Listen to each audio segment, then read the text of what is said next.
Canadian Highlander. Let's talk about it. I'm Carter. I'm David. And today we're going to be talking about just a little bit about the history of, to know Canadian Highlander, you kind of got to get into the history of Commander and kind of how that started first. And then you can kind of draw your lines back to Canadian Highlander. Before we get into it, go ahead and make sure to subscribe and like the video and comment whatever you feel. And again, those aren't just buzzwords that I say all the time. Again, they really let me know that you like the video and that you're having as much fun as we are. Oh, yeah. So please give us as much feedback as you feel comfortable giving, and let's get right into it. So, first I just like to start to just like ask you, like, what do you know about Canadian Highlander? Not much. I know that it's kind of the precursor to Commander. Oh, and yeah. That's about it. I know it's basically Commander without a commander. Kind of. 100 card singleton format as far as I can remember, and then basically every other Magic rule kind of applies. Kind of. There's a couple stipulations. Okay. Like life total changes and stuff like that, but we'll get into that in a second. Okay. So the story kind of begins back in, it didn't actually start in Canada, it started in Alaska by a man named Adam Stanley back in the 90s. Basically the premise of the format, because him and his friends were playing just like 60 card formats, mostly standard and stuff like that to begin with, and then he got the idea from the 1996 movie Highlander, which has the tagline of "There can be only one." There can be only one. Okay, that makes I sense. love that movie. It's a great movie. Have you ever seen it? I've actually not seen that ever now. Oh man, I know, I need to. I really need to. It's one of those like just 90s, like, I hesitate to say it, but one of those 90s like trash movies that were just like so high fantasy, but also trying to mix it in with the regular world. Oh, It's so bad, but also so good. it's really good. And Queen does a soundtrack, and I still listen to it to this day. Hell yeah. So yeah, that's kind of where it started, where he was just like, there can be only one, which where the rule of singleton comes from. There can be only one of each card, minus basic lands, obviously. So later, the idea of putting a commander in where the Elder Dragon comes from is actually from the set that came out back in 1994, Legends, which had the 5 Elder Dragons. Okay, so that's where Elder Dragon Highlander. Exactly. So it's they're technically 2 different formats, basically combined into a little bit, yeah. Interesting. Okay. And so it comes from the movie and also the set of the 5 Elder Dragons. So you would have to have either one of the 5 original Elder Dragons out of Arcades Sabbath, Chromium, Nicol Bolas, which you've probably heard that a couple times. I know that name. You know that one. Palladium Morris and Vivectus Asmati. Those are such names. My God. Yes, they are so indulgent, but also they're super cool. Yeah. But yeah, those were the 5 original. I'll put them up on the screen because the art, looking back, also has that kind of same feel as Highlander did, which in my opinion. And then it didn't start actually gaining any popularity until about 2004, when Sheldon Menery actually discovered them and kind of talked to them and whatever, and then wrote an article about it and kind of put it out in the world. And so he started he kind of jump-started its popularity, and it didn't become Commander until about a year later in 2005, when him and a group of other judges and basically kind of the rules committee and stuff kind of got together and made up all of the things that are unique about Commander today. Such as having obviously your commander in the command zone with commander tax, having 40 life, the command zone in general. That wasn't even a thing because before in EDH, they had the Elder Dragon, but they would just shuffle it into their deck. Oh, so you might not even get it during the game. Oh, definitely. Most likely not. But it was in the deck. And you had to have it in the deck. You had to have one in the deck, and usually they would they would still have that color stipulation. So whatever dragon you picked, that color is what you have to build around. Exactly. And you probably want to build around whatever the Elder Dragon is. does. A couple of them didn't actually do much. It was Arcades, Vivectus, I think, and Nicol were the only ones that actually did things. something. The rest of them all had like this stupid cost. Oh yeah. That's like 6 or 7 mana that says like at the beginning of your upkeep you have to pay that or exile it. It says bury it, Yeah, but yeah. it means like exile. Exile it. So you That's really dope. you'd have to cast it for like 10, And then keep paying just loads of mana into it just to keep it around. Keep it alive. And at most it was like a 6/6, 5/5/6/6 or 7/7 flyer. Not worth it. Not worth it at all. But back then it really was. That's fair enough, Like you're a right, 6/6 you're in the air, like that's just a clock. I'm dead now. There's nothing I can do. Wild. It's really funny to think back It on is. that, like how the just power levels have just like Yeah. greatly surpassed what they used to be. Oh yeah. But yeah, most of those things that really define Commander as a format, like such as like the life, the command zone, all that, having the Commander tax, multiplayer, and having that one free mulligan, all came from Sheldon Menery. Oh, interesting. And he okay. was kind of like that godfather, because he wasn't the father, it was more of Adam Stanley was the father. He's more of the godfather of the format, where he kind of just added all these things that Interesting. really made it big. Huh. Okay. Interesting. And it wasn't until much later they actually like Wizards themselves actually started adopting it as a an official recognized format. Yeah. Exactly. And so, though that is kind of what EDH became, now EDH can mean Commander, it can mean Canadian Highlander, it can mean technically Oathbreaker is also EDH, because Singleton and you have a Commander. Okay. Any format that is Singleton has a Commander, like EDH. even Brawl or Okay. whatever, that's all EDH. Technically EDH. It is all, Okay. you all have an Elder Dragon, which is your Mhm. Commander, and it is Highlander, there can be only one. Okay. Interesting. Yeah. Huh. So as I mentioned, there is quite a few differences between EDH and Canadian Highlander. Okay. So Makes sense. in Canadian Highlander, you don't have a commander. Where it kind of, as Canadian Highlander kind of became, or I guess EDH kind of became Commander in a way. Sure. This is kind of a way to revert back to the original one that Adam Stanley created. Mm-hmm. And so there is no commander. You are starting at 40. You're starting at 20 life. Interesting. Okay. Again, you can only have One of each card. one of each card in your deck. Whereas there is a ban list, as most formats do. Yeah. A lot of people tend to opt out for the points list instead, to Interesting. where you can subscribe to that ban list. Sure. But how the point system works is you have about 10 points that you can put in your deck, Okay. if you're playing that way, and each of the cards on the ban list have a point value, Oh, and you can okay. only have cards on that ban list that equal up to that value or less. At enough, yeah. Interesting.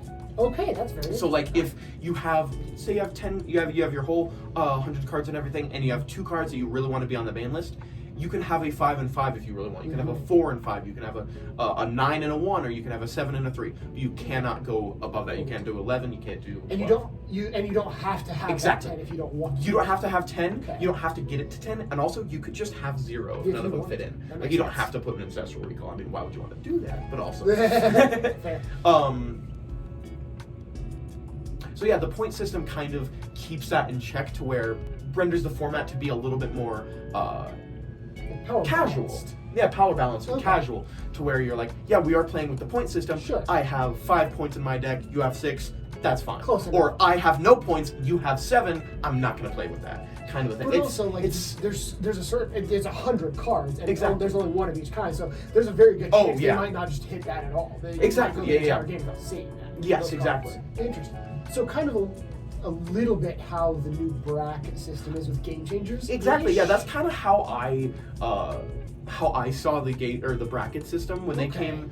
came into be, because I was just like, okay, this part can only have 3 game changers, and then these can have no game changers, and then this one can have any amount. So you could play technically a Highlander game with as many points as you want. You could just stuff all of those cards in there and be fine, but you'd have to tell everyone at the table, hey, I'm playing with like 200 points, I don't know. Yeah, you're just like playing with the ban list. Exactly. Yeah.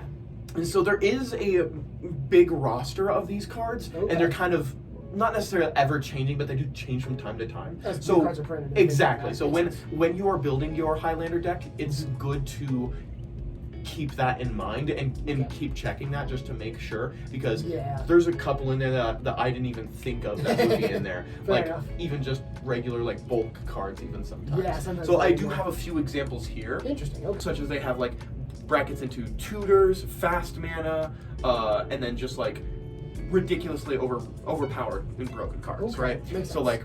like those would include like your Teferis and your Dockside and your makes sense. Stuff like that. Or I guess Dockside would be in fast mana, but like you get my drift. Yeah. So like for tutors, as an example, you can have Demonic Tutor is 4 points to put in the deck. Okay. Tinker is 5. Mystical Tutor is 2, and Fabricate is 1. Weird. Oh, okay.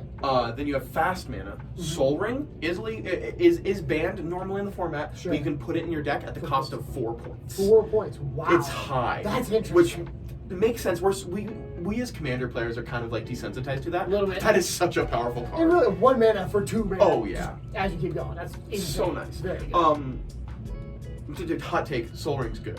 What? No way. Mana Crypt is actually 2 points. Really? Yes. Half of what Soul Ring is. I think it's. I thought about this a little bit. And Sure. believe it's just because on the damage, because in a Commander You got 40. you got 40 life. You are totally fine to give up. Like even if you said like 50% of the time you were rolling or you were flipping a loss on that Mana Crypt, you'd be taking 3 damage every other turn. Which is so nice. Which it would take you So worth like at least like 6-7 turns to actually have a negative effect on you. Feel it. Yeah, exactly. Actually feel it. But in Highlander. Highlander, Canadian Highlander, you start at 20 life, so that quickly goes down from 20 to 17 to 14, or not to 14, but to 14 to 11, and that's just 3. That's just 3 triggers. 3 bad rolls. If you get 3 bad rolls in a row, you go from 20 to 11.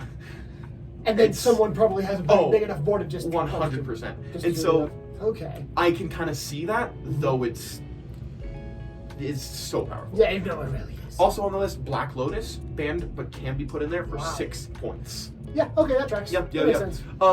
Each of the Moxen as well, if you remember, are all of the 0 mana artifacts that tap for 1 of the 5 colors in Magic.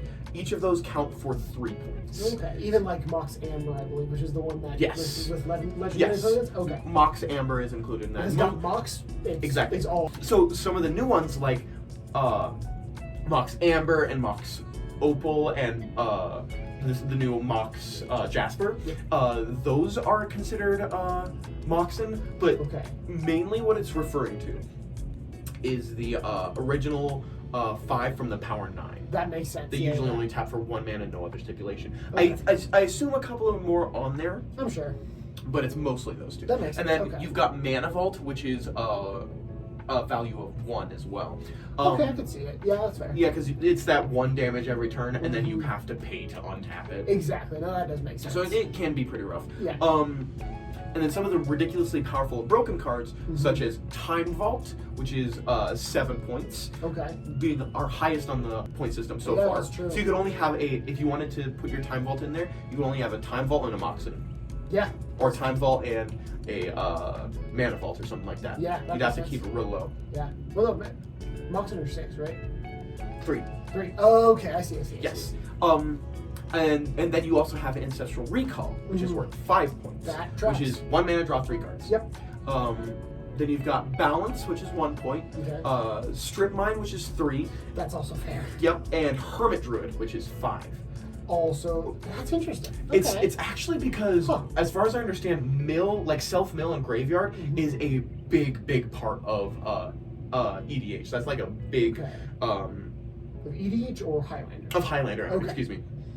it's a big part of Canadian Highlander as a an archetype. Like a search strategy almost, where you just want to put stuff in your graveyard so you can find the thing that you want. Yes, exactly. So it's so in a lot of decks, how you streamline them is, or at least with EDH with Commander, how you streamline them is having your Commander and being able to work around that. You don't have that. An effect in the command zone that can always get out at least like once every other turn if you're doing it. Exactly. And if a good way to replicate that in Highlander is usually just a load of draw or mill, like we said, where you just load your deck up with tons of mill, and then maybe you can even build around a commander in that way, because it's very likely that you could mill that if you're milling enough, and then bring that back from the graveyard.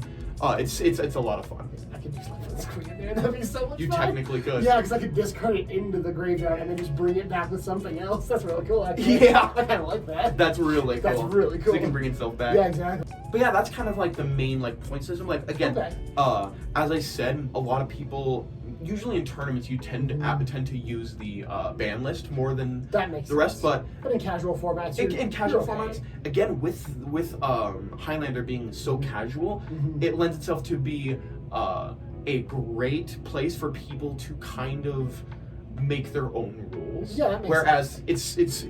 it's super popular among the Highlander community to just bend the rules ever so slightly in every way they see fit. Yeah, like I've seen some people who just start by playing with Monarch in the just in the game. So they'll like flip a coin, play rock paper scissors or whatever, and then one of them becomes a Monarch, and they can start doing that. Okay, that's really interesting. They start with that in the game. There's people that like mess with the life total, that say you can have a bigger hand, that say you can do special mulligan rules, such as like the Michigan mulligan. Yep. That's really interesting. I can like that.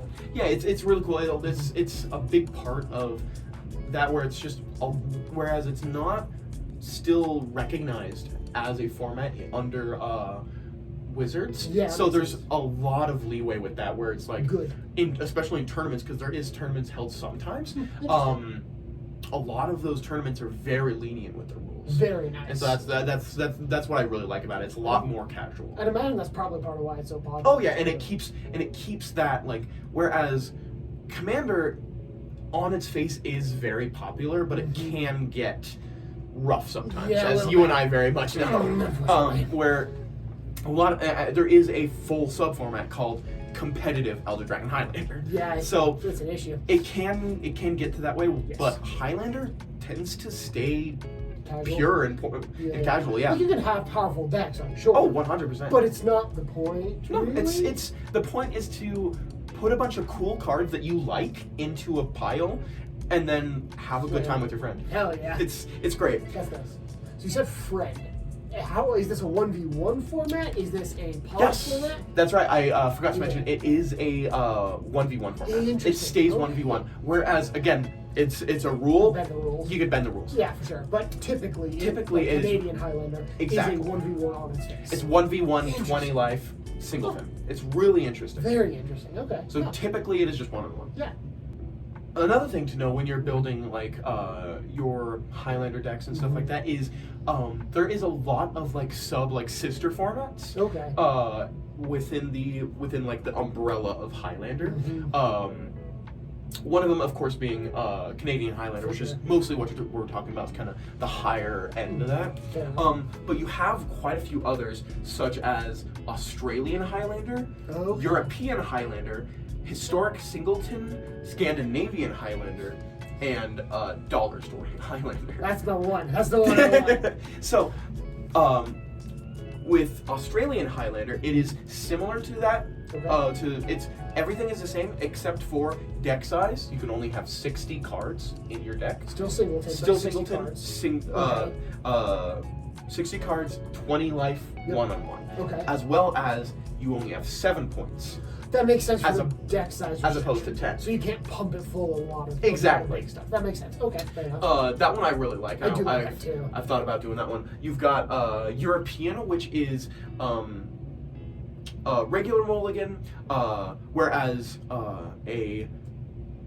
again with Canadian Highlander, you have the same rule as Commander, where it is you get a free mulligan after you draw your 7 cards. You don't want that, you get another 7. Yeah, and then you can go down to 6 in 5, 4, 3, 2. Yeah. European is just regular. European is just 7. If you don't want that, you have to mull down to 6. Okay, that makes sense. It is best of 3. Okay. And whereas most of not EDH, but Highlander is mostly just one game. One game. That's what. Yeah. That's what it is. Okay. This one is best of 3, and there is no points, and it is strictly banlist. So no soul ring. You don't get none. Exactly. Very nice. Okay. Interesting. Yeah. Then Historic Singleton, also known as Gladiator, has a very small ban list. It's just just a few cards. I might put them up on screen. And basically, it's just the arena card pool. So any cards that are legal on Arena are legal in this format, except for a very small list. And then it follows the same rules of like you get your free mulligan, you get 20 life, 6 or 100 cards, stuff like that. Singleton. Okay. One-on-one, all that. But it is just Arena legal cards. So interesting. That's kind of weird. Yeah. Then you've got Scandinavian Highlander, which is a little bit newer, where it is the main thing is that it's just specifically cool with proxies. Whereas with some of the other stuff, you generally want real cards, as most formats will probably tell you. Like if you're going to a tournament, you probably don't want to show up exactly. with a deck full of proxies. But again, it is not officially recognized with Wizards, so they're probably going to be cool with that. Yeah. But Scandinavian Highlander is specifically cool with proxies, whereas they will let you have up to 20 in your deck. Interesting. There's a specific number. Exactly. Interesting. Okay. And so you can't have any more than that. And also the point system, I imagine. Exactly. Is in place. You can't just get every Oh yeah, card exactly. and chuck it in there. Point system is in place, and you can have it. So if you really want your Ancestral Recall and your Demonic Tutor, you can throw those in there, but they will cost you some points. Yeah, makes sense. Okay.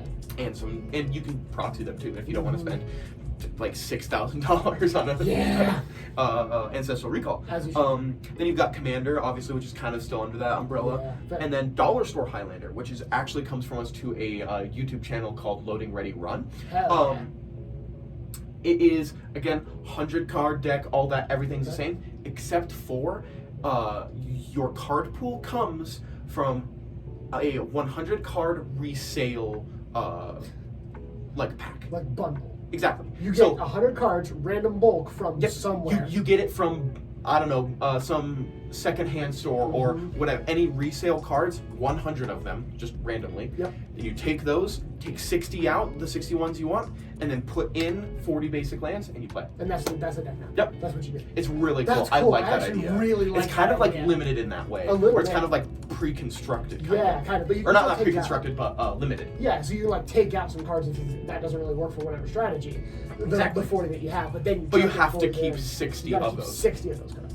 It's That's really actually cool. really I'd really want to try that one. I like that a lot. Oh yeah, that's cool. I honestly don't know everything about it. I have to go onto their channel and watch a little bit more of that. That'd be fun. See how they play it, but like it really grabbed my attention. It That's seems really super cool.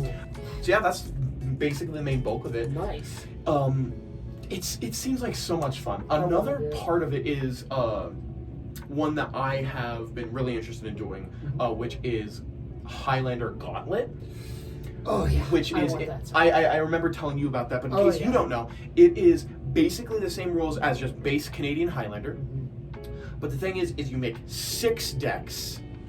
6 decks, I can count. You make 6 decks, all unique, and it still follows that singleton rule of there can be only one. Sure. Among those group of 6, that is your gauntlet, you can only have 1 copy of each card. Aside from basic lands, obviously. Right. So you can have Soul Ring in there. Exactly. In one of them. You can have Soul Ring in 1 deck. If you have 2 green decks, you can have some Llanowar Elves in one of them. Exactly. That's you need Elvish Mystic in the other. I really like that. It's really cool. So you can, so it is. That is the main thing that grabbed me. It's just like, okay, 6 decks, whatever, that's fun. But you really want to kind of balance them out to where they are different strategies, but all similar power level. And how you play is you go up against somebody else who has a Highlander Gauntlet. Okay. You roll a d6 and you number all of your decks 1 through 6. Roll a d6 and whatever you roll is what you're playing against that person. That's cool. I like that. And you each do that, so it's more or less random. I love that idea. I want to do that so bad. It's so cool. Oh yeah. There's a possibility you could just get absolutely screwed. Like, oh, this is my like graveyard deck, my graveyard incursion, and someone has graveyard hate. shit. Which they probably would, especially in a tournament. Exactly. Or, especially in a tournament. Mm-hmm, that makes sense. Like some of the gauntlets that I've seen tend to have a wild range between each of the decks. Like they have a artifact deck, then they have a creature tokens deck, then they have a instances and sorceries, then they have a landfall deck. Like it's you can just get a whole bunch of different strategies and put them all into sorts a of different gauntlet. ones, which is probably around what I would do. A lot of people for kind of. sure. I've seen some really degenerate stuff out there, imagine. which just tends to happen That with Magic happens, players. man. But like, I really like the idea because it's just like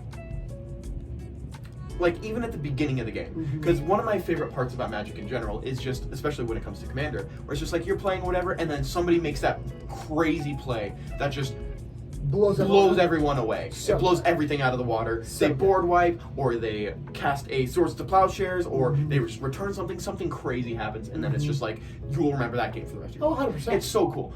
Where it's kind of has that same flavor, but at the beginning of the game, where you're just like, okay, I'm going to roll this one, I'm going to get this one. That is so nice. And then the other person rolls, and then you see, oh, there's this deck, and then there's this deck, and then there's this deck. Those would be fine, but this one would absolutely destroy my deck. And then they roll that one, and it's just, dang it. Yep, it's funny. It's really funny, but it seems like such a fun thing to do. First, I want to try that. Oh yeah. First of all, like, full disclosure, I have never made a Highlander deck. Nope. I very well plan to. Same. And but again, baby steps. I want to build that and kind of like get a feel for the format. Oh yeah. And then I so plan to make my own gauntlet. Oh, 100%. I don't know what I would do for any of the decks.